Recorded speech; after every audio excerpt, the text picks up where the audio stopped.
not exactly sure where this video is going to go, but I'm going to tell you what I know. So, I was born in 1977 to a single mom. We'll say a single hippie mom. She's great. I guess I was her best friend. My entire family told my mother to abort me. She decided to not.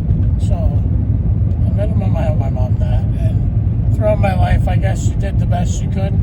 She just had horrible taste in men. We can leave that at that. But that's just a lead up. Born in Duluth, Minnesota. Yeah. But this is what I know. And I hope this video goes somewhere and helps somebody. I don't know how I'm going to feel about it as I do it. I was an undersized, poor, my mom on welfare,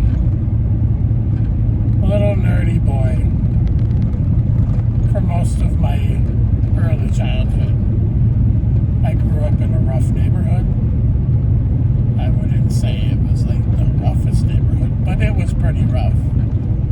I had parents who paid little attention once I was old enough to go outside, like 5 or 6. Not joking. And I kind of had to learn how to deal with being picked on and bullied because I was undersized. Geeky little poor boy. Always the target of bullying. That's not what this is about, though, but kind of. I had no direction for a father. I really wish, my stepfather and my mom's future boyfriends after that could have really been fathers. My stepdad Quinn taught me some stuff about auto mechanics. But otherwise, got everything from my mom. Ain't so bad. That happens to a lot of people. But when you grow up to be a man, or a father, what's really useful is if you had a father. Now, my father, most would assume, was a deadbeat or an absent father, but really there was a situation that just didn't allow my father to be my father. Depends on who you ask on how that went, but all sides agree. My dad didn't have the opportunity to be a father. He knew me until I was about 4, and then the situation presented itself, and no, it's not prison or jail, that he just couldn't be my father. He wanted to be my father, but he couldn't. Okay, so, sorry about that little stray away, but I'm a father of 7 children. Yeah. Stories behind each one of them.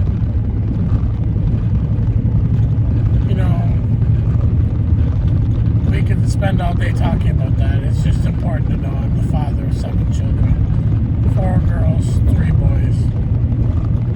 Currently, only 3 aren't adults, which is great.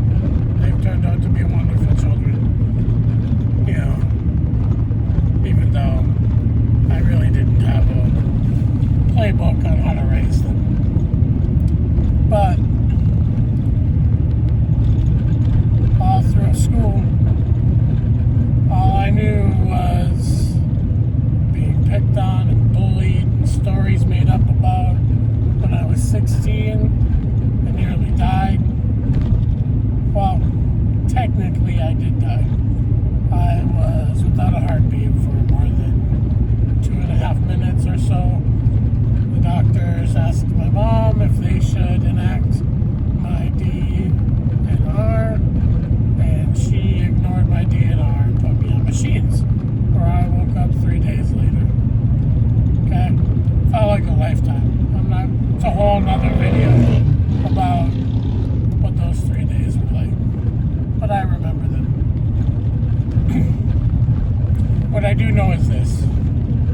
It doesn't matter where you come from. Okay? It doesn't matter the soil that was used to plot your life. Because when you became an adult, you had an opportunity to make decisions. And those decisions plotted your course. Now, some people don't hit the ground running. They don't got wealthy parents or whatever. But I know plenty of wealthy people who did horrible after school or college, whatever. I know people with very expensive degrees that didn't go anywhere with them. It's your personal decisions that you make. You know, you really have to look at every day like an individual mission every day. And you really have to think about how every decision you make is a step towards another decision in the future and another decision in the future that decides your path in life. Now, you could be a fatist and say we all end up at the same fate. You can be the opposite of that and believe that you make your own story as your day goes. That same principle still sits in place. Okay, if you're a fatist, I guess your bad decisions just make you take longer to get to that spot.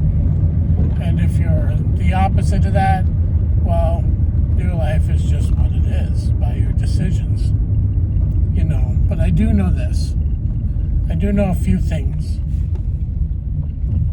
All it takes is to love your children. That's like number one. You know, at minimum, it takes to at least pretend you're interested in what they're interested in. It really does help if you are interested in what they're interested in, or at least attempt to be interested in it. And I know that sounds like word salad, but it's not. You know, 7 kids, 4 of them's turning out great, 3 of them coming just fine. When you have children, whether it's on accident or if you planned them, okay, you are making a pact with whatever powers you believe in. Fate, God, whatever. Community, humanity, whatever you believe in. Whatever you call God, whatever you don't call God. You know, you have now made a decision that has put another human being in your caretaking. And talking from both sides of this coin, someone who didn't get that, and someone who has done his best to provide love and support with everything that he can.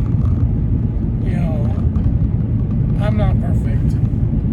I am the farthest from a perfect father. I'm not rich.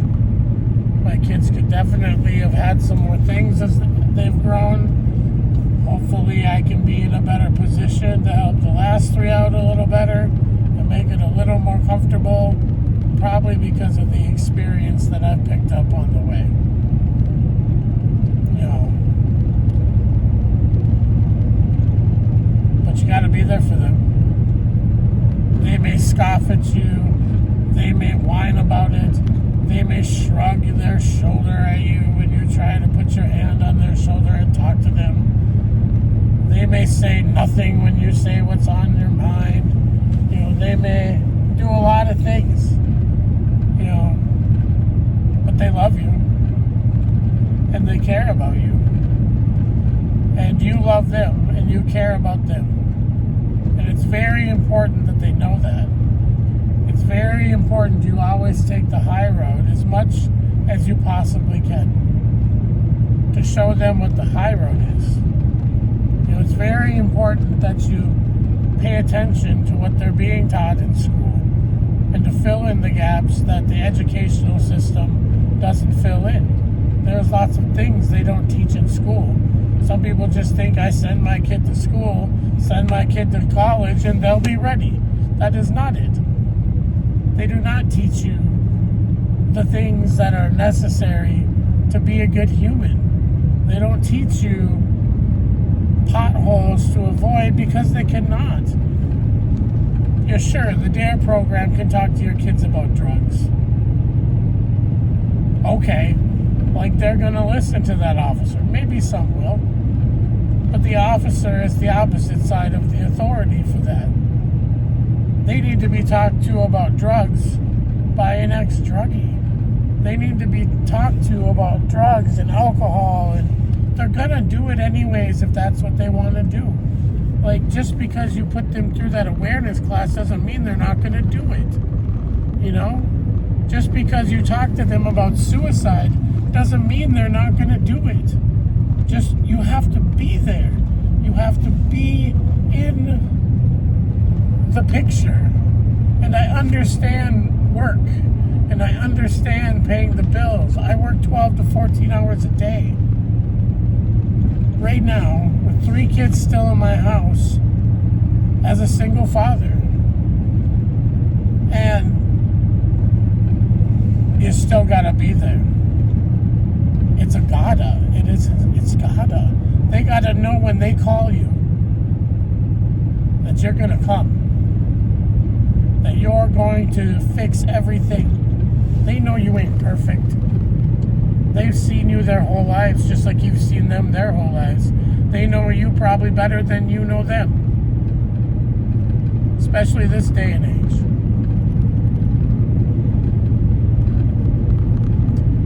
I don't know, people. I'm not seeing it. I see a lot of good parents out there. Not perfect parents. I know how some of these people grew up. I know their past. And you'd have never thought they'd be good parents. But you gotta do it. Sure, you gotta take care of you. That is an absolute.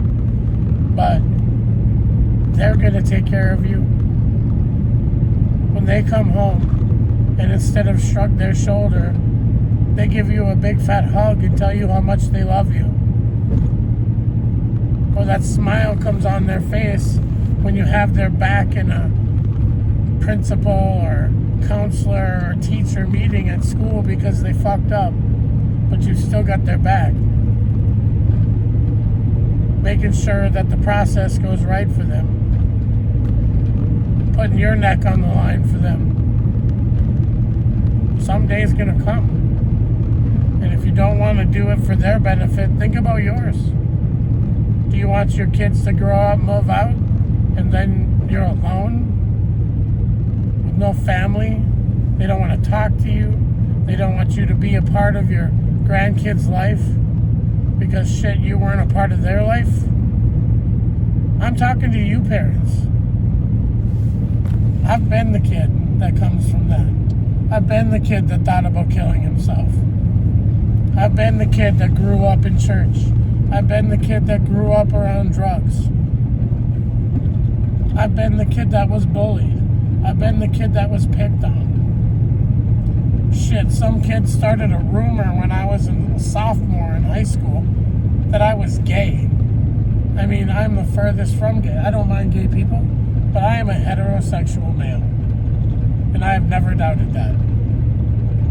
But I had to deal with shit like that. They just make shit up even if I didn't do it. You don't think your kids go through that? You don't think that still happens? It does.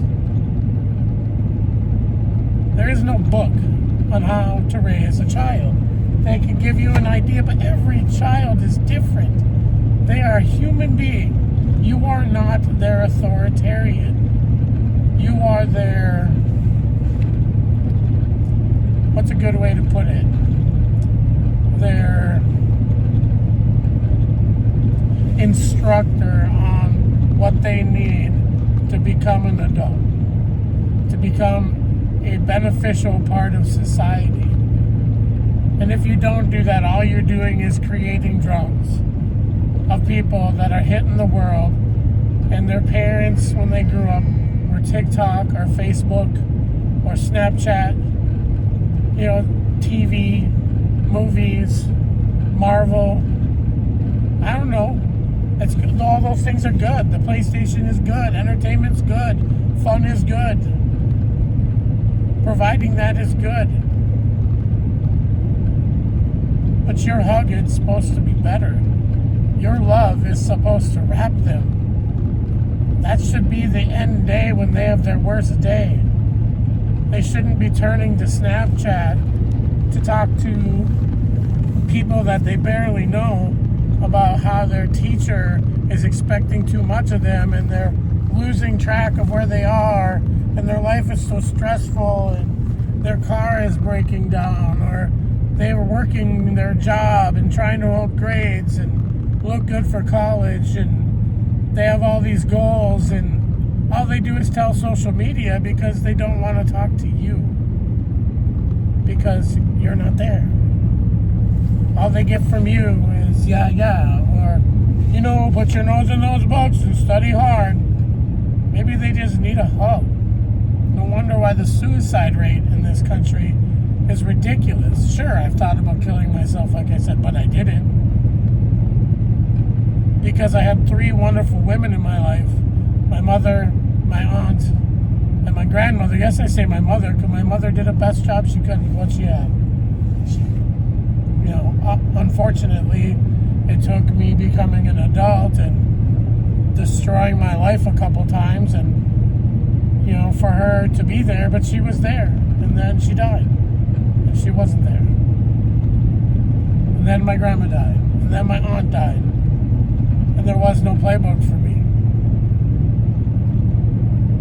But one day, after about a year of a very rocky relationship with one of my daughters, I sat down and I was like, shit, I don't know what the fuck's going on here. She don't even want me in her life. Sure, she was the first daughter I raised. But I didn't have a playbook. I didn't have a father. I didn't know what a father was supposed to be. I had other broken examples of fathers that I knew what I didn't want to be. So I invited her over. I had her tell me what she thought. And it was emotional, and it was hard to listen to. Really hard to listen to. And maybe she didn't have 100% of it right, but I didn't even comment. Because I wanted honesty from the first person I raised, so I could try to do better with the second person, even though they were almost an adult. And I could try to do better with the next person, and the next one, and the next one. Yes, I say person, because they're people. They're people. People. I'm a human dad. I hate saying that word because of what humanity's become these days. But I'm a human dad. I work my butt off every day and do the best that I can. I try to be involved in my children's life as much as I can while I pay the bills and try to keep that roof over their head and juggle. But if you think there's help out there, I've seen so many people, oh, just go to the county. Oh, just do this. And yeah, there are helpful things there. But when you're already juggling, try to pick up juggling and then have somebody hand you $100 bill and you grab it. Yeah, you got to take a day off work to come fill out paperwork the whole day and talk about what you need. And now that you didn't work that day, you can't pay your electric bill or your cell phone bill. Or maybe you can't buy dinner for 2 days. And now you're relying on the food shelf, which isn't bad, but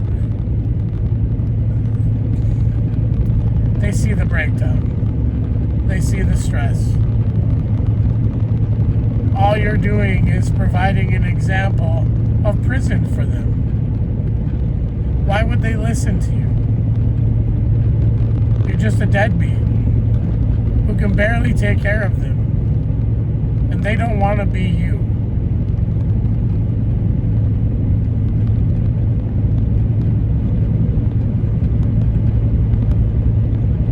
Think about that. They don't want to be you. Is that the parent you want to be? No, I'm not saying hold their hand and give them this level of entitlement that the rest of the world is right now. Treat them like a human. At minimum, treat them at the level you treat your friends. Come on. There'll be more videos. I was trying to decide what my first real video would be after my test video. This is it. If you guys like the video, like it, share it, whatever. I really don't care how popular I'm getting, but I want to maybe get my message out there. It isn't about that. I got to get back to work. And looks like 3 people have tried to call me that are important. So until next time, Human Dad out.